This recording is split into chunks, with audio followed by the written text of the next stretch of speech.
దానిమ్మ తోటల్లో నాణ్యమైన అధిక దిగుబడులు పొందాలంటే బ్యాక్టీరియల్ బ్లైట్ని సమూలంగా నివారించాల్సిన అవసరం ఉంటుంది.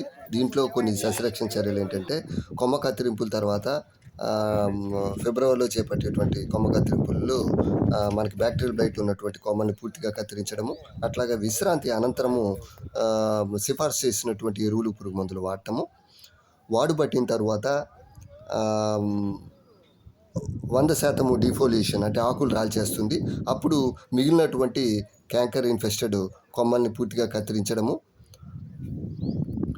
ఆకులు రాల్చిన తర్వాత మిగిలిపోయిన కొమ్మల మీద కనీసము సూర్యకాంతి 20 రోజుల నుంచి 30 రోజుల వరకు ప్రసరించినట్లయితే పూర్తిగా ఈ బ్యాక్టీరియల్ బ్లైట్ అనేది నివారించడం జరుగుతుంది. దానిమ్మ తోటలో అట్లాగే డ్రిప్ ఇరిగేషన్ అలాగే ఎరువులు మల్చింగ్ అనేది తప్పనిసరిగా ఇవ్వడము, అట్లాగే సమృద్ధిగా చెట్టుకి పశువుల ఎరువు 30-40 కేజీలు, అట్లాగే వెర్మి కంపోస్టు 2-3 కేజీలు, వేపపిండి 3 కేజీలు వేయాల్సిన అవసరం ఉంటుంది. అట్లాగే బయో ఫార్ములేషన్స్ మైకోరైజా, అట్లాగే గ్లోమరులస్ వంటి ట్రైకోడర్మా విరిడే వంటి మందుల్ని కూడా కలిపి వాడాల్సిన అవసరం ఉంటుంది. సిఫార్సు చేసిన మోతాదులో నైట్రోజను, భాస్వరం, పొటాష్ ఎరువులు వాడడంతో పాటు సూక్ష్మధాతువులు జింక్ సల్ఫేటు, మ్యాంగనీస్ సల్ఫేటు 2 గ్రాములు 1 లీటర్ నీటికి కలిపి, అలాగే సాల్సిలిక్ యాసిడ్ 30 గ్రాములు 100 లీటర్ నీళ్ళలో కలిపి పిచికారీ చేసుకోవాలి.